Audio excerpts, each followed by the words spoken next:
All right, guys, welcome back to the channel. Today's video is going to be a little bit different than my usuals. I'm printing ABS for a very large order, and the ventilation is having issues. So I'm wearing a respirator mask when working in the workshop, and at some point the ABS fumes are starting to be a little bit much, and they're getting through the mask. So I need to refit it and shave, most likely, to get a better fit on the mask. So because of that, I just decided to step away for a bit. I probably inhaled enough ABS fumes, and I gotta get that corrected before I continue the Etsy order. So I stepped outside. I'm gonna walk around and just give you some thoughts on the Bambu Lab H2D. I just received it about a week ago. I have been printing on it non-stop. I've put probably about 120 hours, give or take, on that printer already. And I have some thoughts. So, my opinion at this point, and I'm gonna try to answer questions I've seen online from people, mainly things like, is it worth it? Does it print well? Does it have any issues? Is this for a beginner? Is it just hype? Is this really a great printer? Is this just hype? I'm gonna try to answer those questions as best I can based on my use experience at the moment. So starting with the first question, is it worth it? Is it worth the price? I would say outside of the US currently, absolutely. This printer has blown me away, has printed really well. I have no issues or complaints about it. So if you're outside the US, I would pick it up. I have no hesitation. The printer prints really well. If you're in the US, that's a different story. The value proposition has changed a bit from the standard price to the current price due to this administration's current tariff obsession. And unfortunately, that means that this is pricing the printer out of the hands of a lot of makers that would really benefit from it. So with that said, I don't know if I can really recommend it in those cases because the value proposition has changed. So I'll give you an example to kind of give you an idea of what I mean by that. Let's say a Toyota Corolla. It's a great car. At $10,000, an absolute recommendation. At $20,000, probably still a recommendation. It's a decent car, it drives well, and it has a pretty good history of being a reliable machine. At $30,000, at $40,000, at $50,000, at some point, even though it's the same car, it's still a Toyota Corolla, I would hesitate to recommend it because the value proposition has changed. It's the same car.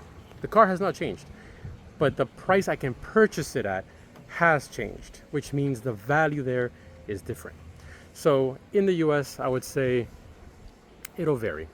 If you are a heavy-duty prosumer and you really want the best of the best and you want a printer that's just gonna blow you away and you're printing cosplay and other things, it might be worth it still, even at this new price point, because it does print really well and so far has not let me down with anything I've thrown at it.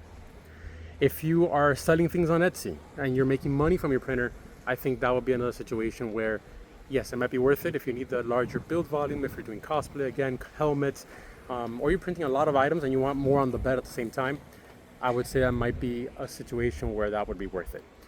If you are just getting into printing for the beginning, if a beginner getting into printing for the first time, I would not recommend this printer to you. And that brings me to my next question: is this for beginners? I would argue no.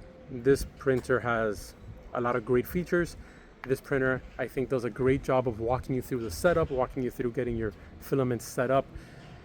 And I think overall, there's a lot of good things with this printer, but for a beginner, I would not recommend it.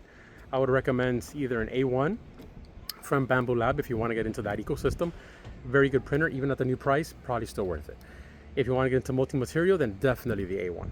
If you want a Core XY, which as a beginner, I don't know if you would need a Core XY. I can't think of any reason why you would particularly want it to be Core XY. But if you wanted it to be Core XY, you don't want a bed slinger, as a beginner, then maybe I'd go with the Elegoo Centauri Carbon, $300. Prices have not gone up yet on tariffs in the US. I would say that's probably a well worth pickup.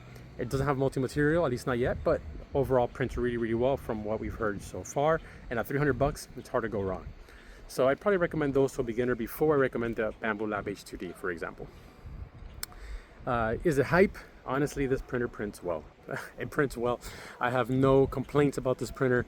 I have no thoughts that tell me that this printer is all hype and not really producing what it needs to produce. This printer prints really, really well. I am extremely impressed with it, and everything I've thrown at it has been fantastic so far. So I would say it is not hype. It is really a really good, dependable machine so far. Now, those are my thoughts on the H2D. I'm glad I picked one up before the tariffs hit me in the US. If it was nowadays, I might forego and not purchase it. I might have picked up something else instead. An Elegoo Centauri Carbon at $300. You can buy almost 6, 7, 8, 9 of those. You can buy a lot. You can buy a lot of those. You can buy 8 or 9 of those before you get to the price of the Bambu Lab H2D. So you really have to start considering, does this thing do so much that it is worth foregoing 8 printers, as far as production volume is concerned? And that's a tough question to answer. My response would be no, it's not worth it. So in the US, I would not recommend it. But does it print well? Is it really a good printer? Is the hype justified? I would say absolutely. It prints so well, and everything I've thrown at it has left me impressed. With the dual nozzle system, PET-G and PLA together, dual colors with barely any purge, it's just good. It's a good printer, and it walks you through almost everything from the UI standpoint. It's solid. So anyways, I'm gonna get back inside, get back to printing, see if I can get this damn order out before my time runs out on it. And I'll leave you just with this then. Thank you for watching the channel, the content. Sorry the audio quality sucks. I didn't have my microphones with me. Sorry that it's a little bit different than my typical videos, but hopefully it's useful to you. Hopefully it's beneficial to you. And please drop a subscribe and like below on the video if you can. I'd really appreciate it. And I will have more content for you next week about the Bambu Lab H2D, what I've printed on it so far, how it's printing, and just content for you to, visualize and hopefully make you help you make better decisions about 3D printing. With that said, keep on printing, and I'll see you on the next one. Take care.